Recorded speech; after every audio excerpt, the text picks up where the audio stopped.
자, 여러분 안녕하셨습니까? 오늘의 주역 이야기, 김종덕의 주역 이야기입니다.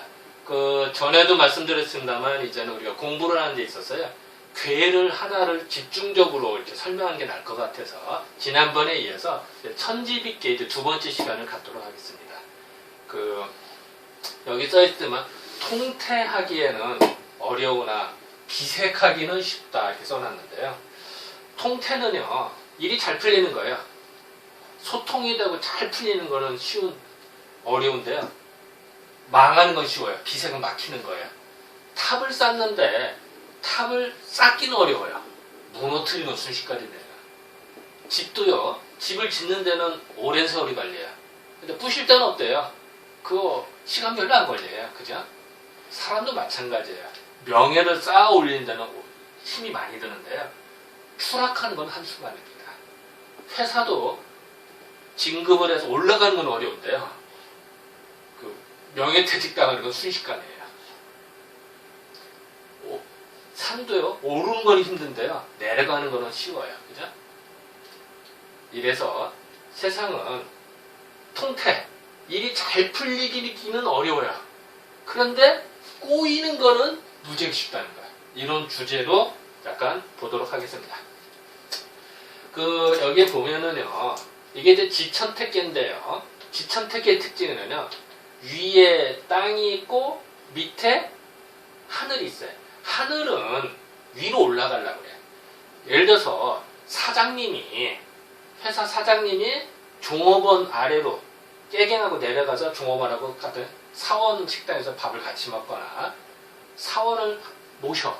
그런데도 사장이 어디 도망가나요? 사장 직하면 어디 도망가나? 아니죠. 하늘이라고 하는 거는 하늘이 밑으로 내려왔지만 어찌 내려올 수 있겠어요. 내려왔지만 본성은 위에 있는 거죠. 사장이 어디 안 도망가듯이. 그래서 지천택계는요, 양기, 하늘이 밑으로 내려오고 땅을 올리면은 기운은 땅에 있는 거는 내려가고 하늘이 올라가서 교류가 되니까 태평해지는 거예요. 반면에 천지빛계는 반대예요. 양기, 하늘은 위에 있고 땅은 밑에 있으니까 하늘은 점점 더 올라가고 땅은 내려가는 거 어떻게 될까요? 만날 일이 없어. 그러면 뭘 만나야 뭐 면장을 하고 만나야 뭐 일이 되는데 만나지를 못하니까 어떻게 될까요? 비색한 거예요. 일이 안 풀리는 거예요. 그게 바로 천지빛계와 지천택계의 큰 차이입니다. 요런 이제 문장에서 한번 잠깐 보겠습니다. 선천지계의 태는 이비로 대하고 후천지계의 태는 이비로 개하니 태즈원이요 개즈 그냐라. 이 선천지계, 하늘의 하늘부터 먼저니까 예전 하늘이래요. 선천도라고 하는 거는요, 천지자연이 처음에 생겨난 거를 선천도라고 그래요. 그리고 인간에 의해서 후천도가 열린다고 생각했어요. 인간사가 들어가냐. 그리고 선천도는 옛날 복희씨라는 분이 만드셨고요. 후천도는 문왕이라는 분이 만드셨대요. 그래서 옛날 거 선천도, 천지자연이 생겨난 이치로 봐서는 선천지계에서는 지천택계는 천지빛계와 더불어 대는 상대적이라는 얘기죠. 대칭이 된다. 반대다 이런 말이다. 대칭이 되고, 후천지계에서는, 그래서 지천택계는 천지빛계와 더불어 개는 이을개자, 바로 옆집이 돼요. 자, 다시. 선천지계는 정반대 있고요. 택계와 빛계가. 후천도에서는 택계와 빛계가 이웃집 바로 나란히 있다는 거예요. 이렇게 하니, 대칭이 되면 멀리 있으면 어떻게 될까요? 정반대 있으면 멀겠죠, 당연히. 바로 옆에 있으면 어떻게 될까요? 가깝겠죠. 바로 옆집이니까. 이 얘기는 뭐냐면요, 원래 선천지도에서는 태평함이 된 다음에 태평함이 오래 가다가 비색함이라면 시간이 오래 걸리겠죠. 한참 멀으니까.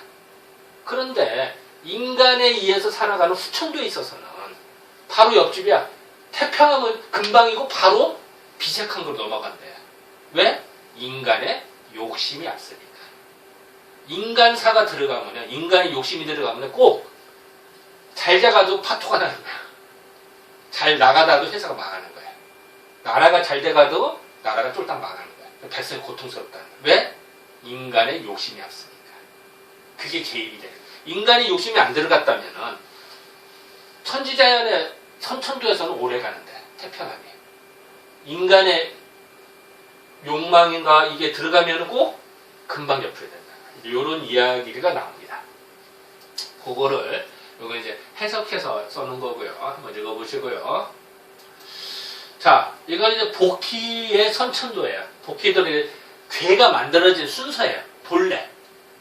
그러면은 건괴, 태괴 이렇게 순서도 만들어지거든. 그러면은 건태, 대유, 여기 태괴가 여기 있네. 태괴, 지천태괴가. 그러고서 쭉 대칭을 했더니 천지비기가 여기 있어요. 딱 어때요? 딱 대칭이죠. 그럼 여기 전체가 64개니까 요 택괴에서 여기 32번이 돌아가야 돼요. 32개, 32개니까. 그죠? 그러면 이 단계의 궤들 다 거쳐 나가야 되니까 오랜 세월이 걸리겠죠. 정반대로 오니까. 즉, 복희도의 선천도에서는 시간이 오래 걸리는데, 택괴에서 비괴까지 되는데, 그런데 문왕도의 수천도, 인간사가 들어간 수천도에서는요, 건괴 공격을 이렇게 오다 보면은 지천택괴가 있고 바로 옆에 천지비괴가 있다. 바로 옆이라는, 옆 동네라는 거죠. 그러니까 좋은 건 잠깐이고 금방 나빠진다는 거예요. 왜? 인간사가 들어가는 수천도이기 때문에. 인간의 욕심이 있기 때문에. 그래서 참 재밌지 않겠습니까? 복희도와 문왕도가 64개를 만들어놨는데, 순서대로 만들어놨는데, 교묘하게도 선천도에서는 택괴에서 태평함에서 비색함으로 가는 오랜 세월이 걸리는데 수천도에서는 금방이라 이웃집이라는 거죠. 이게 눈으로 확 보이는 거죠. 그래서 이런 말을 적어놨습니다. 선천의 작은 발괴는 변지태요 태22개는 방지비니 태이 비나냐요. 선천도에서 건괴로부터 8번째 있는 꾀는 곧 택괴가 되네. 아까 그 선천도는 8번째 나왔거든요. 또 그 다음에 택괴에서 32개 전체 64개 나누면 32개가 되잖아요. 정반대니까 32개를 지난 다음에는 바야흐로 천지비기에 이르느니 지천택괴는 쉽게 되는 것이고 비괴는 어려운 것이다. 원래는 이렇다는 거예요. 그런데 인간사가 들어가면 반대가 되네. 인간이 욕심이 들어가면. 그래서 택괴는 어렵고 비괴가 금방 온다는 거죠. 원래 선천도에서 이러는데 이런 특징이 나옵니다. 요거는 이제 요거 번역이고요. 자, 다시 봅시다. 건괴 하나, 둘, 셋, 넷, 다섯, 여섯, 일곱, 8번째 택괴 나오잖아요. 그래서 요거를 건팔괴라고 표현했어요. 요 밑에가 다 건괴거든요.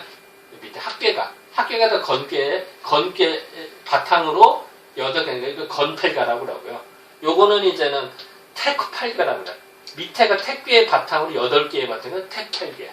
그리고 요거는 이제 요렇게 이제 나는 거거든요. 그래서 요거는 이제 진팔괴 뭐 이렇게 나오는 거예요. 밑에 꾀를 기본. 그래서 건괴서부터 8번째 건팔괴라는 표현 쓴 거예요. 택괴를. 아까 그런 표현이 나온 거예요. 그리고 아까도 있었나 택괴성 반대쪽이 비괴가 되는 거고요. 비괴. 그거를 보여주고 있는 겁니다. 자, 이제 수천도를 다시 보겠습니다. 수천도는요. 후천의 작은 11괴는 방지태요 태일괴는 변지비니 태난이 비아라. 수천도, 인간이 되는 수천도가에서는 건괴로부터 11번째 괴가 바로 택괴가 돼요. 택괴에 이르러요. 그리고 택괴고 바로 다음이 뭐예요? 곧 빗괴잖아요. 바로 옆 동네잖아요. 그러니까 11번째 돼서 택괴가 되니까 어때요? 태평함이 되려면 어려운 거죠. 11번의 단계를 거쳐야 돼요. 근데 빗괴가 되는 거는 한순간에 한 번 한 단계야. 1단계. 여기는 11단계를 거쳐야 되고 여기 1단계. 그러니까 택괴는 어렵고 태평함은 어렵고 비색함은 쉽다는 표현을 쓴 거예요. 이제 이해가 되시겠습니까? 선천도 정반대죠. 선천도는 반대했잖아요. 택괴는 쉽고 빗괴가 어렵다고 했는데 후천도는 정반대죠. 택괴는 어렵고 빗괴는 쉽다고 한 거야. 왜? 자연의 이치니까. 선천도는 자연의 이치이기 때문에 인간이 사심에 들어간 게 아니야. 그러니까 거기는 태평함이 쉽게 된 거야. 너무나 자연스러운 거야. 왜? 인간의 욕심이 없으니까. 태평함이 쉽게 되고 비색함은 어려운데 인간의 욕심이 들어간 사심대로 후천도에 와서는 태평함은 무지 힘들어. 그리고 금방 비색함이 온다는 거죠. 요것을 한눈에 알 수가 있습니다. 요거 이제 번역을 보여준 거고요. 자, 다시 보겠습니다. 아까 어때서 택괴 바로 1, 2, 3 해서 11번째가 되잖아요. 그리고 11단계를 거쳐서 얼마나 힘들겠어요. 근데 바로 옆에 빗괴야. 태평함을 이기는 어렵고 쫄딱 망하는 건 순식간이더라. 이제 인간사가 들어갑니다. 이게. 그래서 우리가 생활을 하는 데서 이렇게 평화로움, 얼마나 마음이 편하게 즐겁겠습니까? 이 평화로움이 유지가 된다는 거는 무수히 많은 고통과 힘내 속에서 되는 거예요. 그리고 아참은 금방 깨지는 거예요. 인간사에서는. 자연에서는 태평함인데 인간이 살다 보니 이런 거예요. 그래서 우리는 조용. 왜냐면 인간이 살다 보면 어때? 부부싸움도 하고 싸우고 많이 하잖아요. 욕심이 들거든요. 동업을 해도 꼭 내가 더 많이 갖고 싶고 뭐 서로 계약을 해도 나중에 파기하고 싶고 이런 마음이 들거든요. 그게 인간의 마음이에요. 그러니까 싸우고 이러니 잘 되겠냐고요. 그런데 이거는 종이 한 장 차이죠. 이렇게 되는 거는.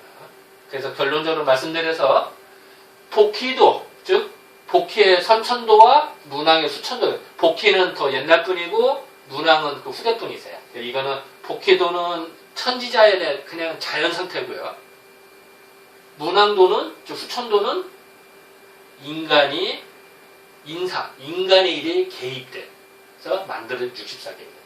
64개는 똑같은데 순서가 다른 거예요. 다. 배치가 다른 거죠. 그래서 선천도에서는 태평함이 쉽고요.